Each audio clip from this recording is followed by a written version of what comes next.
now we are living in the resurrection time.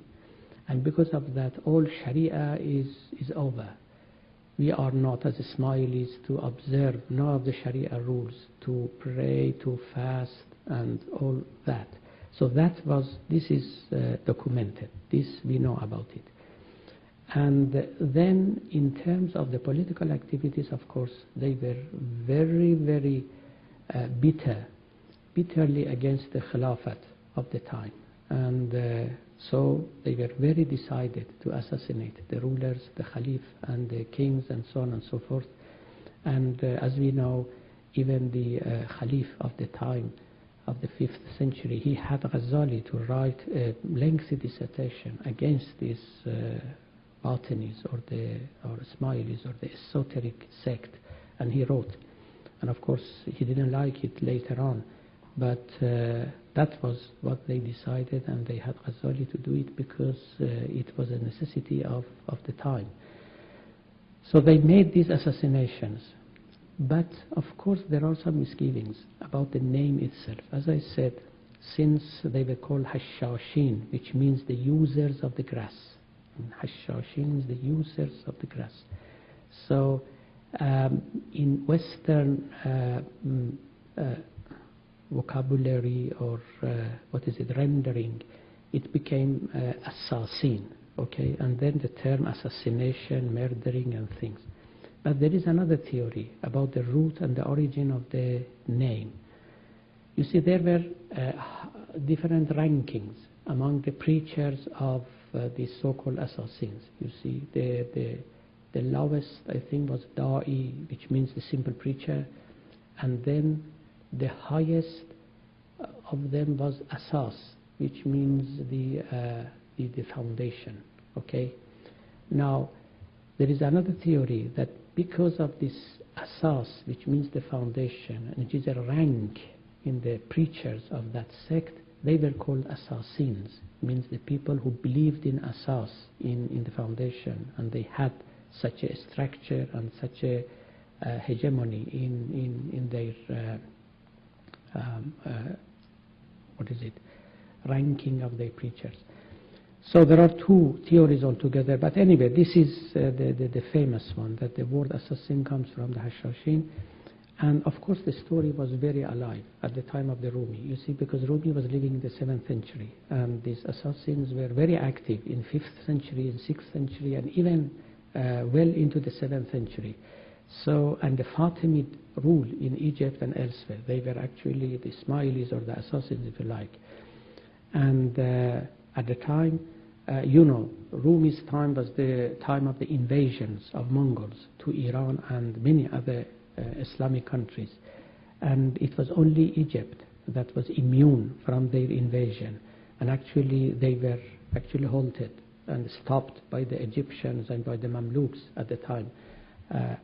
So Rumi was living in the Byzantine, today's Turkey.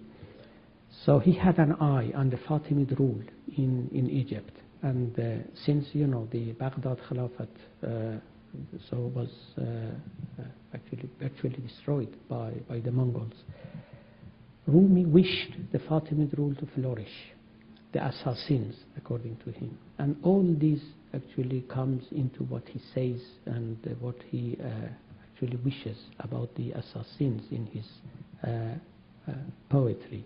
When he says Manju Ismailiyan bihazar, he actually has in front of his eyes the invasion of the Mughals, the Egypt in which the Fatimid rule was flourishing, and the assassins, i.e., and also, of course, their courage in assassinating, if you like, and in sacrificing themselves, because their assassination was really a sacrificial, or if you like, a suicidal act.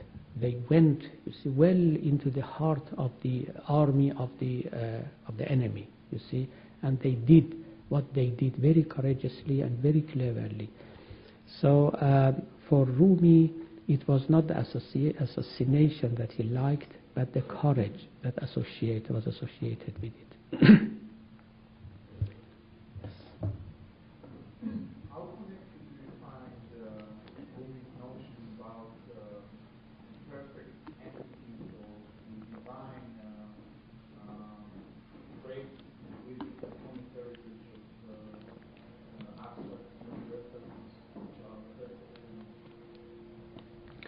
Well, no doubt, Rumi was under the influence of Platonic, or if you like, Neo-Platonic ideas. There are, of course, some historians who say that Rumi's conception of world, of supernatural world, and so on, all are colored by Neoplatonic ideas. Maybe I do not share their ideas, but I cannot avoid actually seeing some of these notions in his writings, in his poetry, especially when he says that the whole world is shadow of a super world. So he says this in very clearly, that مر بر بالا پران و سایه‌اش می‌دود بر خاک. A bird is flying over our head, and the shadow of the bird is moving on the earth. So the shadow of the bird which is moving or flying on the earth is this material, corporeal universe, and the bird itself, of course, is the supernatural entities which live elsewhere. And the shadowiness of the world also, is taken from the story of the cave in Plato and many other places. Islamic mysticism, of course, has got some gives and takes with Neoplatonism. So this is, I think, for sure. And with Buddhism, to some extent, you see. And don't forget that Rumi lived in Afghanistan, in Balkh, where Buddhists were, there. So they had their own temples, and no doubt he himself and his father and others were in contact with them. So they took some ideas from them, and you can actually put your finger sometimes clearly in his books. The world of ideas are like this, and ideas are traveling, and they meet each other, you see, and so Rumi was no exception. But as I said, when it comes to love and some other concepts, I think Rumi is very original, and he speaks his experience to us. And though it might, be similar to some other ideas elsewhere. But anyway, yes, Neoplatonism played a role in Islamic mysticism, no doubt, even in Islamic philosophy. In what way, or I missed your first lecture, I'm not sure whether you explained about how Shams was an inspiration to Rumi, or are you going to talk about that in your lecture? No, I'm not going to talk about it again. And yes, I mentioned very briefly that Shams was an inspiration to Rumi, and of course it is a mysterious inspiration. We do not know much about it, and Rumi does not tell us much about it. You see, he only mentions Shams in passing, and he deliberately avoids mentioning Shams, and he said that this will create turmoil and things like that, so he avoids that. And sometimes he even says that do not seek bloodshed, because he knew that mentioning Shams and bringing up his name even might create bloodshed and turmoil and things like that, so he avoided it, though he concealed it in his heart actually, and everywhere Shams was with him. He himself actually explains that his relationship with Shams is like he was a thought among other thoughts of Shams. He was a particular thought in the mind of Shams, so he was so close to him. In another place he says that our souls are so close to each other that whatever you think, I think. Whatever I think, you think. So as if we are the same soul, the same personality, the same spirit, and so on. So these are the sort of things that he tells us. And then the oath that I mentioned in the body of lecture there, he says, this is exactly about the outcome of his meeting with Shams. That I was dead, now I'm alive. And I was perishable, as I said, no, I am eternal. And then he goes on to mention, actually,